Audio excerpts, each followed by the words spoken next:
Rich farmer goes undercover as homeless to test his bride. Her reaction is unbelievable. Sir? Sir? I'm going to have to ask you to leave. The voice was smooth but edged with steel, the kind of tone perfected by managers of stores where the price tags have more zeros than a lottery ticket.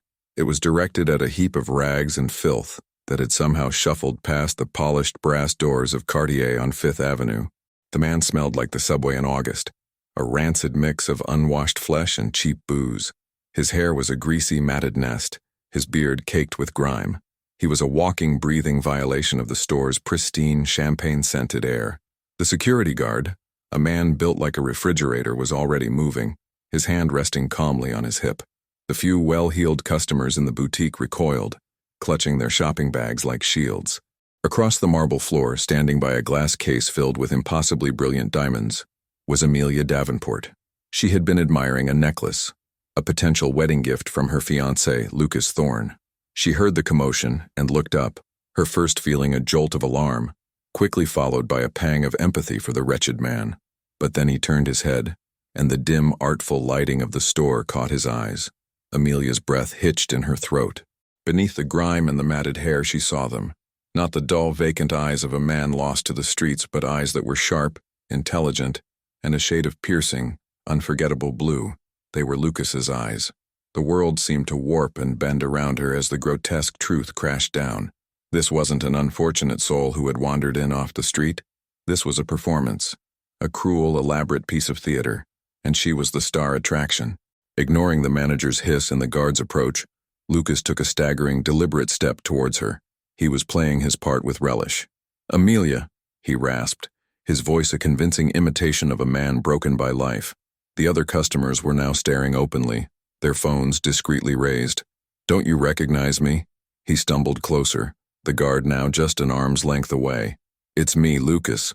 I lost everything, the company, the stocks, all of it. It's gone." He held out his filthy, trembling hands. "This is what's left. This is the real test, my love. Would you still want me now? A man with nothing?" The question hung in the super-chilled air, a deliberate, poisoned dart aimed straight at her heart. Her gaze flickered for a moment to Richard Vance, Lucas's partner, who she now noticed standing near the entrance, pretending to browse watches, a faint, smug smirk on his face. He was a spectator at the Coliseum, eagerly awaiting the slaughter. The initial shock inside Amelia solidified into a core of glacial fury. The humiliation was a white-hot fire, but her dignity was a shield. She had been so blind, so trusting. She saw the entire ugly game laid bare. Lucas's insecurity, Richard's manipulation, and the absolute stunning cruelty of the man she had promised to marry. The security guard finally put a heavy hand on Lucas's shoulder, but Amelia raised a hand, her gesture as sharp and commanding as any her father had ever made. "Wait," she said. The guard paused, confused. The entire store was silent, watching. Amelia took a calm step forward, her heels clicking softly on the marble. She stopped just before the cloud of his stench could envelop her. She looked not at the rags, but directly into his cold, calculating blue eyes. Her voice, when it came, was not a scream or a sob. It was quiet, perfectly level, and utterly devastating.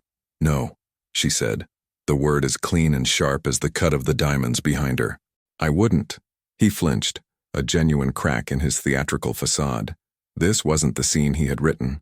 "And it's not because of the money," she continued, her voice slicing through his arrogance. "It's because the man I love would build a new empire if he lost everything. He wouldn't crawl into a costume and stage a pathetic, cruel circus to prove a point. You haven't lost your fortune, Lucas. You've just proven you don't have a soul." She held his gaze for a final, damning second. Then she turned to the stunned manager. "I do apologize for the disturbance," she said, her voice dripping with the polite, icy composure of her breeding. Without a second glance at the man she had left emotionally eviscerated in the center of the store, Amelia Davenport turned and walked out of Cartier, her back straight, leaving behind the shattered remains of her heart, and a man who had just learned, in the most public and humiliating way possible, that he had played a game and lost everything that ever mattered, 3 weeks earlier. The air in Lucas Thorne's penthouse office, 60 floors above the Charlotte skyline, was thin and cold, recycled and sterile. It was a space designed to project power, all chrome, black leather, and a single massive pane of glass that looked down on the world he had conquered. Lucas stood before it, not admiring the view, but seeing his own reflection superimposed over the city lights. A farm boy from rural Montana who had outsmarted and outworked everyone to build an agricultural tech empire from scratch. He'd clawed his way to this height, but a part of him always felt like he was one gust of wind away from being thrown back down into the dirt. He was marrying Amelia Davenport in less than a month. She was everything he wasn't. Old money, effortless grace, a product of a world where doors opened with a name, not a battering ram. He loved her with a desperate intensity that bordered on fear. He was terrified of losing her. She's perfect. Almost too perfect, isn't she? Richard Vance's voice slid into the quiet, smooth, and cool as the whiskey he was pouring into 2 crystal glasses. He handed one to Lucas. Richard was his opposite. Slick, polished, with an Ivy League pedigree and a smile that never quite reached his eyes. He'd been Lucas's first major investor, his business partner, his supposed best friend. The Davenports are practically American royalty, and you, my friend, are about to become a prince. Lucas took a sip of the expensive scotch. It did nothing to warm the cold knot in his stomach. That's what worries me, he confessed, the words tasting like weakness on his tongue. I look at her family. They operate in a different stratosphere. What if she's just settling? What if she wakes up one day and realizes she married the help? Richard let out a low chuckle, swirling the amber liquid in his glass. Lucas, you're worth $10 billion. You're not the help. You're the house, the land, and the whole damn bank. He took a seat in one of the black leather chairs, crossing his legs. But I get it. The insecurity of the self-made man. It's a classic. You built all this with your bare hands, so you can't imagine anyone loving you without it. He leaned forward, his voice dropping to a conspiratorial murmur. Her father, John. He loves the merger that this marriage creates between Thorne Agricorp and Davenport Logistics. It's a brilliant move, strategically. It makes us untouchable. But Amelia, she's a different story. She's a romantic, or so she says. The seed was planted, a tiny, venomous thing. What do you mean, or so she says? Lucas asked, his voice tight. I just mean, women of her class are raised differently, Richard said, with a dismissive wave of his hand. They're trained to make practical choices that look like romantic ones. It's a survival skill. She knows you're a good man, of course. But does she love you, Lucas? The man? Or does she love the security, the power, the story of it all? He took a long, slow sip of his whiskey, letting the silence stretch. There's no way to ever really know, is there? Unless you could strip everything away. The money, the power, the name. If she could see you with absolutely nothing, as the world sees millions of other men, how would she react then? Would she still see the man she loves, or would she see just a failure? The idea was grotesque, insane, but it burrowed into Lucas's mind, a parasite feeding on his deepest fears. His own father had been a dirt farmer who'd lost everything to a bank foreclosure. He'd died a broken, penniless man. The fear of that fate was the engine that had driven Lucas his entire life. Over the next 2 weeks, Richard nurtured that parasitic idea with surgical precision. He would casually mention articles about wealthy men being taken to the cleaners in divorces. He'd point out Amelia's effortless spending habits she'd had her entire life, and frame them as a red flag. He arranged for Lucas to overhear a carefully staged phone call where he defended Lucas against a fictional associate who called him uncultured. Every comment, every accidental slip, was a drop of poison, designed to erode Lucas's confidence and amplify his paranoia. The original sin, the final concrete decision, was made a week before the incident at Cartier. They were in the same office, late at night, finalizing the last details of the merger. It's done, Lucas said, signing the last document. We're locked in. Thorne Davenport is about to become the biggest player in the game. Richard smiled, raising his glass. To the Empire, he said, and to the Queen who comes with it. He paused, his expression turning serious. You're still thinking about it, aren't you? What I said. Lucas didn't have to ask what he meant. The thought had been consuming him. It's crazy, Richard. Is it? His partner countered, his voice like silk. What's crazier? Staging a little test to give yourself peace of mind for the next 50 years, or spending the next 50 years wondering if the woman sleeping next to you would still be there if you lost it all? Think of it as an insurance policy for your heart, a final, definitive piece of data in a world of variables. He leaned in, his eyes gleaming with a predatory light. We can make it perfect. A little theatrical makeup, some old clothes, We'll pick a public place somewhere she can't hide her true reaction. Cartier, maybe. While you're supposed to be picking up her wedding gift. The shock, the public pressure, it will reveal everything. It will be her raw, unfiltered truth. And once you have your answer, one way or the other, you can wash it all off and go marry your princess, knowing for sure that she's yours. Lucas looked out the window, at the city that was supposed to be his triumph, but all he saw was the reflection of a scared farm boy, terrified that his beautiful dream was about to be taken away. He turned back to Richard, the cold knot in his stomach tightening into a hard, sharp stone of resolve. "Okay," Lucas said, his voice barely a whisper. "Let's do it." The ride back to Lucas's penthouse was a silent, high-speed blur through Manhattan traffic. Richard drove the black Maybach with a calm focus, occasionally glancing at Lucas, who sat staring out the window, his face a stony mask. The disgusting costume lay in a heap on the floor mat, and Lucas had scrubbed his face raw in the back of a Starbucks bathroom, but the stench of his own deceit still clung to him. He wasn't remorseful. He was incandescent with a rage that burned away any flicker of guilt. She had failed. In front of everyone, she had failed. She hadn't even hesitated. All his worst fears, all the whispers of doubt Richard had so carefully cultivated, had been proven true in the cold, unforgiving light of that jewelry store. "You see now, don't you?" Richard said softly, breaking the silence as they stepped out of the private elevator directly into the penthouse. "I'm sorry you had to see it like that, Lucas, truly.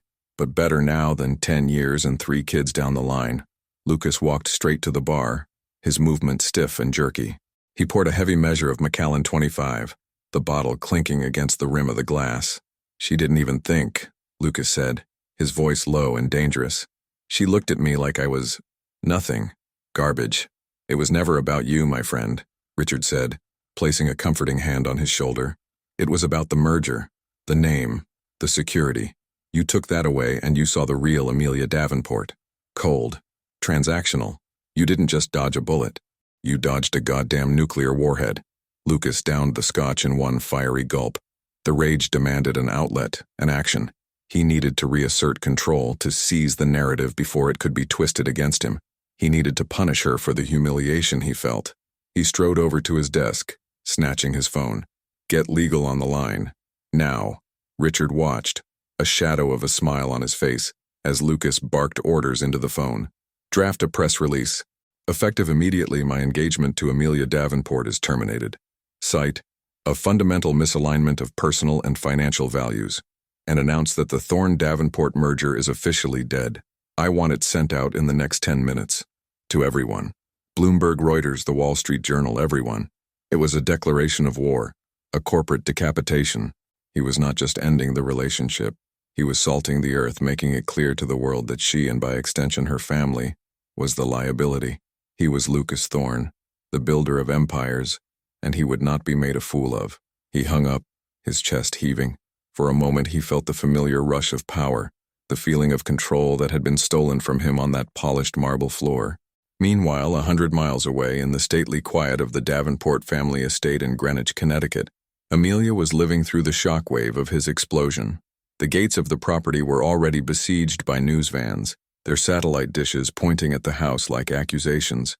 Her phone was a ceaseless vibration of incoming alerts, texts, and missed calls, a digital chorus of gossip, pity, and morbid curiosity. The real damage, however, was playing out on the massive television in the family library. Breaking news. The Chiron on CNBC read, "Thorne AgriCorp scraps billion-dollar merger with Davenport Logistics." The stock tickers told the rest of the story. Both companies' shares were in freefall. Her father, John Davenport, a man who hadn't shown a crack in his composure in 40 years of business, looked gray. He paced the room, his phone pressed to his ear, speaking in the clipped, urgent tones of a general whose flank had just been unexpectedly decimated. Amelia felt a profound, gut-wrenching nausea. This was so much bigger than her own broken heart. Lucas hadn't just humiliated her. He had deliberately and maliciously attacked her family, her legacy. The headlines on the gossip sites were even more brutal, painting her as a callous gold digger who had been exposed. She was a public spectacle, the punchline to a cruel joke. The pain was immense, a physical weight pressing down on her, but beneath it, a different feeling began to harden, a cold, resolute anger. The man she thought she loved had revealed himself to be a monster, and the monster was now trying to burn her world to the ground. She looked at her father, seeing the lines of stress etched deeper into his face with every passing minute, and knew this was a wound that would not easily heal. Lucas's cruel test had become a catastrophic reality, and the consequences were escalating far beyond a broken engagement. Back in Charlotte, Richard Vance stood on the balcony of his own apartment, his phone to his ear, looking out at the city lights. His voice was calm, controlled, the polar opposite of the emotional chaos he had just unleashed. "The asset is destabilized," he said into the phone, the words cloaked in corporate jargon. "The Davenport alliance is completely severed." A clean cut. He listened for a moment, a genuine, predatory smile finally spreading across his face. Yes, he's taking it hard, but he's channeling his anger exactly as we predicted. He thinks he's punishing the girl, but he's really just isolating himself, torching his most important strategic partnership. The market is already panicking. Our preliminary models show his stock will be undervalued by at least 20% by the end of the quarter. He'll be ripe for a hostile bid. Just make sure our acquisition fund is ready to move. He'll never see it coming. Richard ended the call and took a sip of champagne, the bubbles fizzing on his tongue. It was the taste of a perfectly executed betrayal. The victory party was a solo affair. Lucas sat in his cavernous penthouse, surrounded by the spoils of his empire, a bottle of Pappy Van Winkle on the table, untouched. The press releases had worked like a charm. The narrative was set. Lucas Thorne, the shrewd billionaire, had astutely uncovered a deceitful plot and protected his company from a disastrous alliance. His board applauded his decisiveness. Wall Street, after an initial dip, was stabilizing, mollified by his aggressive damage control. He had won.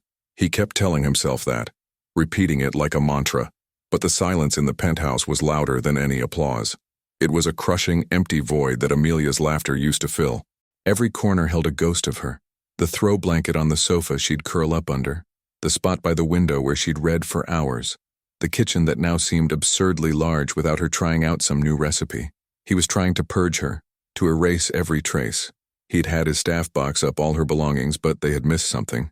Tucked inside a drawer of the nightstand on her side of the bed, he found a small, dog-eared paperback copy of To Kill a Mockingbird. It was a cheap edition, the kind you'd buy at a used bookstore for $1, its spine broken and its pages filled with her delicate, handwritten notes in the margins. He remembered the conversation.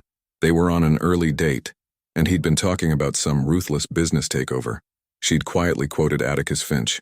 "Real courage is when you know you're licked before you begin, but you begin anyway, and you see it through no matter what." He hadn't understood it then. He'd dismissed it as naive idealism. Now, holding the worn-out book, the memory felt different. This wasn't the book of a gold digger. It was the treasured possession of a woman who valued integrity over assets. The boy I raised would never have kept a woman who read a book like that from finishing it. The voice was soft but carried the unshakable authority of a lifetime of affection. It was Elena, his housekeeper, a woman with kind eyes and a spine of steel who had been with him since he was a teenager, with nothing but dirt under his fingernails and a chip on his shoulder.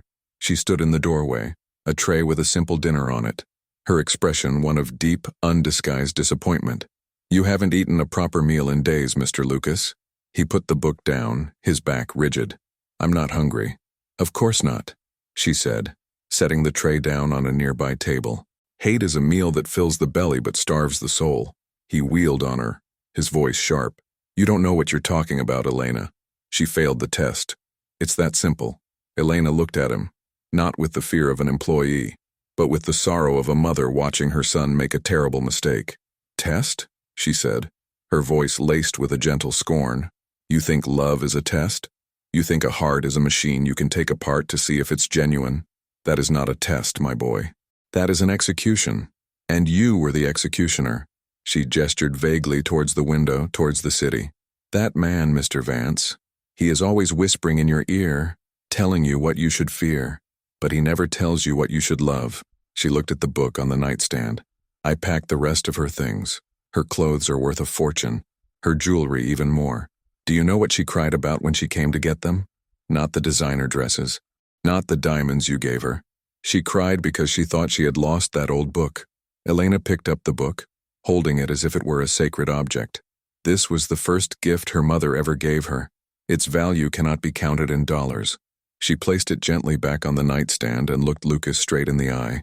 Someone has been feeding the worst wolves inside of you, Mr. Lucas. I pray you realize who, before they devour what's left of your heart.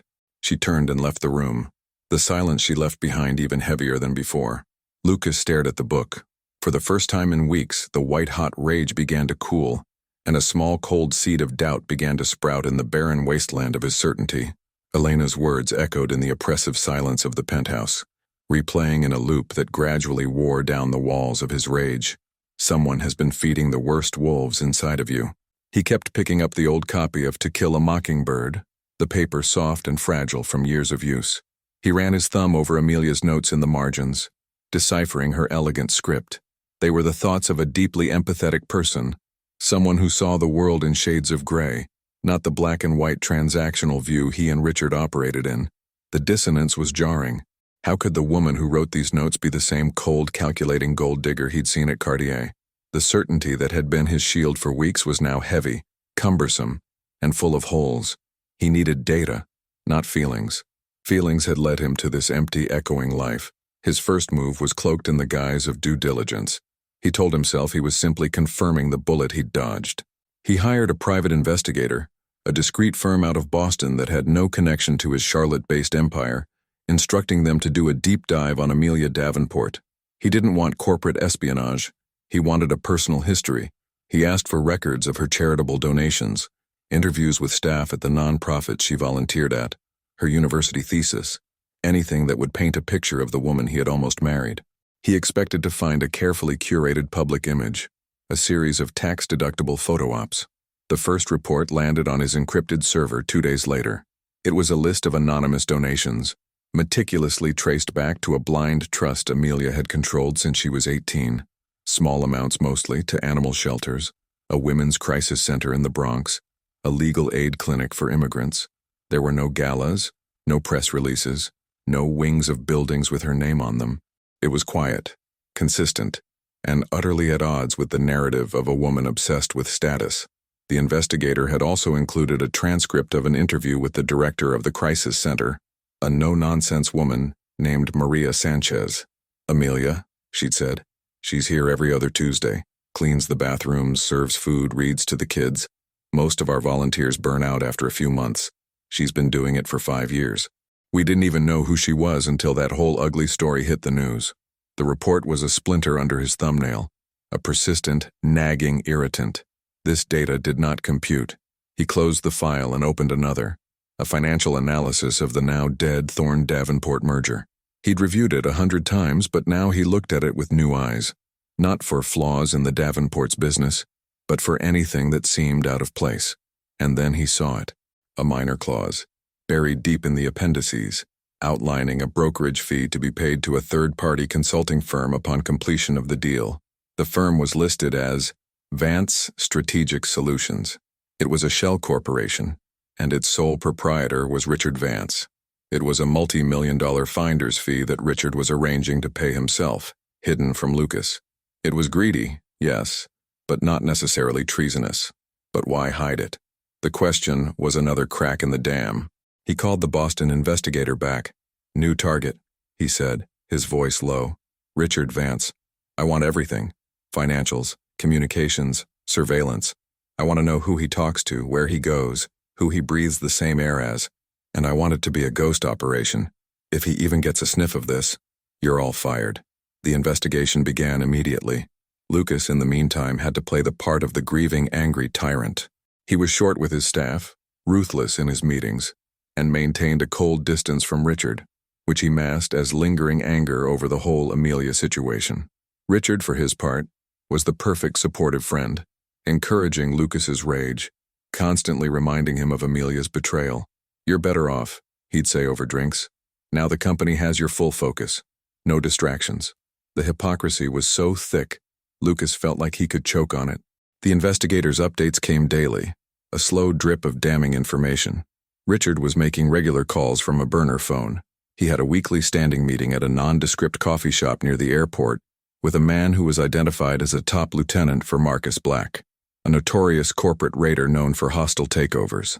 The splinter was now a gaping wound. The final pieces of the puzzle were starting to form a picture so ugly Lucas could barely stand to look at it. He was a pawn. His deepest insecurities, his greatest fears had been studied, cultivated, and weaponized against him. The test at Cartier wasn't for Amelia. It was for him. It was a psychological trigger, perfectly designed to make him self-destruct, to make him sever the one alliance that made his company invincible. The nights became sleepless. Lucas would sit in the dark, the city lights mocking him, replaying every conversation, every piece of advice, every poisonous whisper from Richard, seeing it all now for what it was, the careful, methodical construction of a cage. The fury he had felt for Amelia was gone, replaced by a cold, silent, cosmic rage directed at Richard, and more importantly, at himself. He had been so arrogant, so sure of his own judgment, that he never saw the predator circling him. One evening, Richard came over to the penthouse, a bottle of celebratory champagne in hand. "I just got off the phone with our bankers," Richard said, his face glowing with excitement. "A new private equity fund is making a major play for a competitor. They're going to be so tied up it leaves the field wide open for us. We're going to have a banner year." Lucas felt a chill run down his spine. The name of the equity fund Richard mentioned was one the investigators had linked to Marcus Black. He was celebrating the opening salvo of their attack on him. Lucas forced a smile, his facial muscles aching with the effort. "That's great news, Richard. Let's open it." As he popped the cork, his phone buzzed in his pocket. A text from the lead investigator. It was a single chilling sentence. "We broke the encryption on the burner phone. Downloading the email archives now. You're not going to believe this." The encrypted file arrived as a single, innocuous-looking zip folder in his secure inbox. The password was a string of random characters provided by the investigator. Lucas's hands were steady as he typed it in, but a cold dread was coiling in his gut. The folder opened, revealing a series of subfolders neatly labeled by date. The bulk of the data was a complete archive of Richard Vance's emails from the burner phone, cross-referenced with his corporate account. Lucas clicked on the first one. It was an email from Richard to Marcus Black, dated 6 months ago, 3 weeks after Lucas had announced his engagement to Amelia. The subject line was simple: Project Trojan Horse, asset profile. Lucas's blood ran cold. Asset. That's what he was to them. He began to read, and with every line the foundation of his world turned to sand. It was all there, laid out in cold, clinical, corporate language.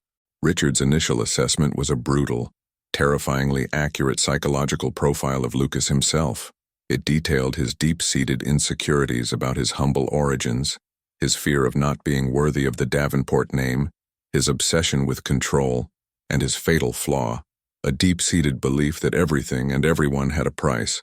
Richard described it as a powerful but predictable operating system, highly susceptible to targeted emotional malware. The malware was the plan itself. Richard outlined his strategy to leverage the asset's core insecurities, to drive a wedge between him and Amelia. He wrote about a multi-phase approach. First, planting seeds of doubt about Amelia's motives. Second, isolating Lucas from his own better judgment. And third, proposing a catalyst event designed to trigger a catastrophic, self-destructive emotional response. The catalyst event was codenamed the Cartier Protocol. Lucas felt the air leave his lungs. He read the detailed breakdown of the plan he had thought was his own twisted idea. Richard had planned every detail, from the choice of a luxury store to maximize public humiliation, to the precise phrasing of the test, all designed to provoke the most heartless possible response from Amelia, and in turn, trigger Lucas's most ruthless instincts. "The asset cannot abide perceived weakness or betrayal," Richard had written to Black. "When she rejects him, he will not see it as a response to his cruelty, but as a confirmation of his deepest fears. He will react, not with introspection, but with overwhelming force. He will scorch the earth. He will terminate the merger himself, and in doing so, he will hand us his company on a silver platter."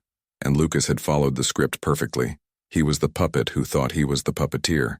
The emails detailed the subsequent steps of the plan with chilling precision. The hostile takeover bid from Black's fund, timed to hit when Thorne Agricorp's stock was at its most vulnerable post-merger collapse. And the final prize, Richard Vance was to be installed as the new CEO, with a hefty ownership stake. His betrayal wasn't just for money. It was for the throne. He wanted to be Lucas Thorne. He wanted his company, his power, his life. The rage Lucas had felt before was a child's tantrum compared to the cataclysmic, soul-altering fury that now consumed him. It was a rage directed not just at Richard, but at the reflection of the man staring back at him from the dark computer screen, the arrogant, paranoid, credulous fool who had been so easily played. He scrolled through the rest of the files, each one a fresh stab of a knife.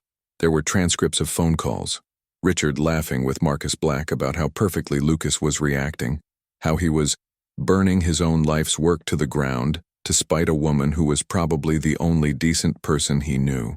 There were bank statements showing the initial payments from Black's shell company to Richard's. The evidence was absolute, irrefutable, and devastating. He had built an empire on his ability to read people, to anticipate their moves, to stay 5 steps ahead of the competition, but he had been completely blind to the snake coiled at his own feet. He had mistaken a predator for a brother, and in his blindness, he had taken the one truly priceless thing in his life, Amelia's love, her trust, her heart, and he had smashed it to pieces on the floor of a Cartier boutique, simply to prove a point to a man who was actively engineering his ruin. The pain of this realization was a physical force, a crushing weight on his chest that made it hard to breathe. It wasn't just about the business, the money, or the betrayal. It was the complete and utter annihilation of his own self-image. He wasn't a king. He was a pawn in another man's game, and the checkmate had been delivered long before he even knew he was playing. He stood up, his chair scraping violently against the floor, and walked to the massive window overlooking the city. He didn't see the glittering lights of his kingdom anymore. He saw a graveyard, and he was its sole architect. The summons came via a cold, official email at 3 a.m., calling an emergency meeting of the Thorn Agricorp Board of Directors for 9 a.m. sharp. The reason cited was a critical security breach and hostile takeover attempt. Richard Vance read the email in his glass-walled apartment, a jolt of alarm quickly turning into triumphant excitement. It was happening sooner than planned. Black must have accelerated the timeline. He dressed in his most expensive suit, a sartorial armor for the man who was about to become king. When he walked into the boardroom, the tension was thick enough to choke on. The board members were all present, their faces grim. At the head of the massive mahogany table, Lucas sat perfectly still, his face pale and his blue eyes as cold and dead as a winter lake. Richard gave him a concerned look. "Lucas, what is this? I tried to call you." Lucas didn't answer. He just gestured to the empty chair beside him. As soon as Richard sat down, the doors to the boardroom opened again. 2 men entered. The first was Marcus Black, the corporate raider, his face a mask of confusion and fury. The second was John Davenport, Amelia's father, his presence a complete shock. "What the hell is he doing here?" Black snarled, looking at Richard. John Davenport simply stared at Richard with an expression of pure, unadulterated contempt. Lucas stood up slowly. "Gentlemen, thank you for coming on such short notice," he said, his voice eerily calm. "I have a presentation."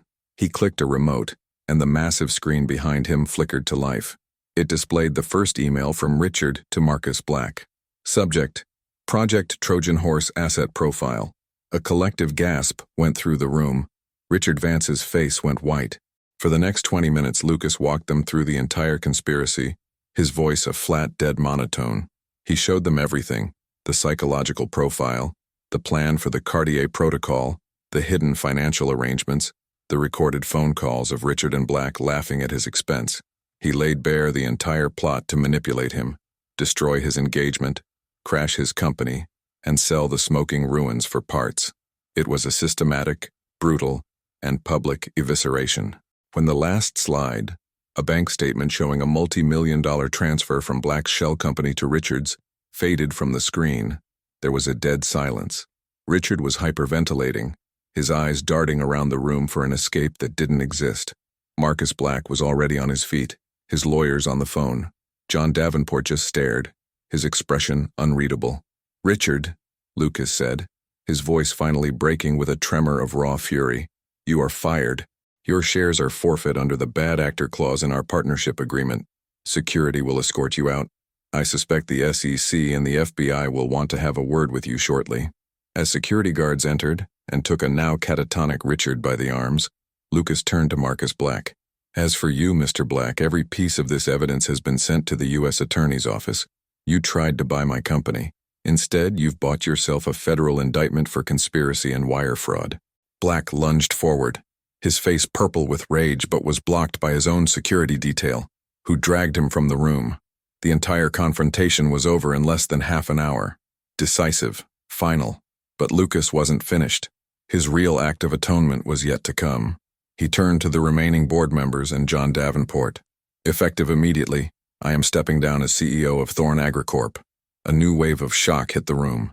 Furthermore, he continued, his voice gaining strength, I am liquidating 90% of my personal assets, my homes, my jet, my art collection, my entire stock portfolio.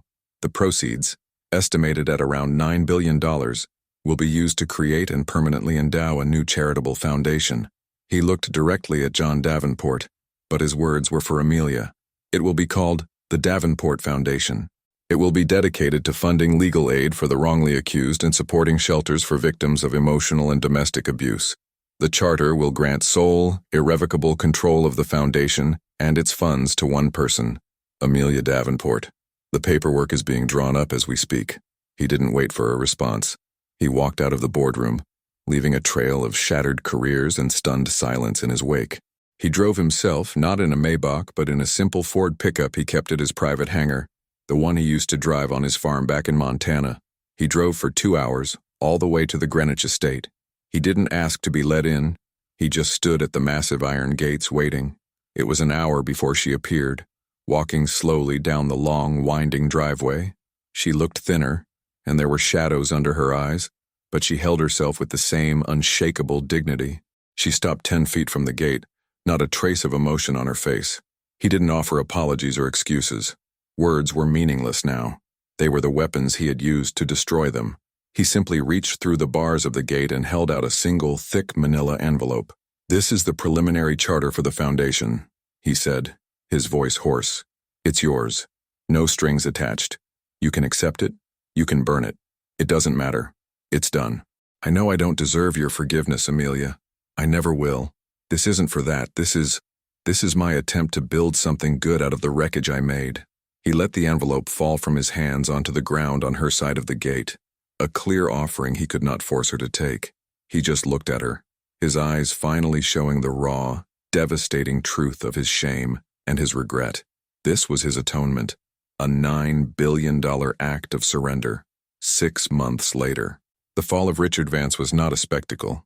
It was a quiet, methodical process, the kind of legal dismantling that doesn't make splashy headlines, but erases a man from existence. Convicted of wire fraud and conspiracy, he was sentenced to 15 years in a minimum security federal prison, a white-collar country club where his currency, manipulation, was worthless. Marcus Black, with his army of lawyers, managed to avoid prison time, but the cost was the ruin of his financial empire, carved up by the SEC in a storm of fines and sanctions. They became ghosts in the world they once ruled, footnotes in the story of a collapse they had engineered. For Lucas, life became a routine of physical labor and silence. The only property he kept from his old life was his family's original homestead in Montana, a forgotten patch of land he had bought back years ago out of sheer nostalgia. It was there he fled. He sold the penthouse, dismissed the staff, and began to work the land with his own 2 hands. He mended fences, plowed fields, and managed a small herd of cattle. The work was brutal, honest, and left him too exhausted at night to think. He didn't know if Amelia had accepted control of the foundation. He didn't ask. The act was not a transaction that required a response, it was a surrender. A piece of his soul he had given away in the hope it could be forged into something good. It was early winter when she found him. He was in the barn, fixing the engine of an old tractor, his hands covered in grease and the cold biting at his cheeks, when a simple pickup truck pulled up to the house. Amelia got out. She wasn't wearing designer clothes or jewelry, but jeans, work boots, and a heavy coat. She said nothing, just watched him from across the yard. Lucas felt his heart stop. He slowly wiped his hands on a rag and walked toward her, stopping at a respectful distance. The foundation is up and running, she said, her voice clear in the cold Montana air. The first grant was awarded last week to a young woman who escaped an abusive relationship. She's going to law school. Lucas just nodded, unable to form words. I didn't come to thank you, she continued. I came to understand. And so began the slow, careful process of rebuilding. She didn't move to the farm, but she started visiting. At first, once a month, then every couple of weeks. They didn't talk about the past. Instead, they worked. She helped him fix the gutter on the barn, learned to drive the tractor, planted a garden next to the house. Actions replaced the words they could no longer say. In his gestures, he showed her his humility and his change. In her presence, she offered a fragile chance at grace. 1 year after that day at Cartier, the final scene doesn't unfold in a penthouse office or a lavish estate. It takes place on the porch of the modest farmhouse at sunset. The air smells of tilled earth and hay. They are sitting side by side in wooden rocking chairs, sipping lemonade from the same glass. The silence between them is no longer empty or heavy, but comfortable, filled with a mutual understanding. "My father wants to know if you'll join the board of the foundation," Amelia says casually, looking out at the golden fields. "He says your experience building something from nothing would be useful." Lucas looks down at his own hands, now calloused and scarred from the work. So different from the soft hands of the billionaire he used to be. He had lost an empire, but he had found himself in the process. He had learned that true value wasn't in what he owned, but in what he was capable of building, mending, and nurturing. He turns to her, and for the first time in a very long time, a genuine smile reaches his blue eyes. "I'd love that," he says. Their love, rebuilt on the ashes of arrogance and pain, was now something stronger, more real. It was not a fairy tale, but a partnership forged in labor, respect, and consistent action. It was a clear and explicit lesson that life's true treasures, integrity, trust, and love, cannot be tested or bought, only earned and nurtured, day by day. If this story about the fall of arrogance and the redemptive power of humility touched your heart, don't forget to leave a like and share this video with those who appreciate a powerful story of a second chance. Your support is crucial for us to continue creating narratives that make us reflect on what truly matters in life. Do you want more emotional stories like Lucas and Amelia's? Subscribe to our channel and hit the notification bell so you don't miss any new chapters. And let us know in the comments, do you believe everyone deserves a second chance to fix their mistakes? We love reading your opinions. Thank you, and see you in the next story.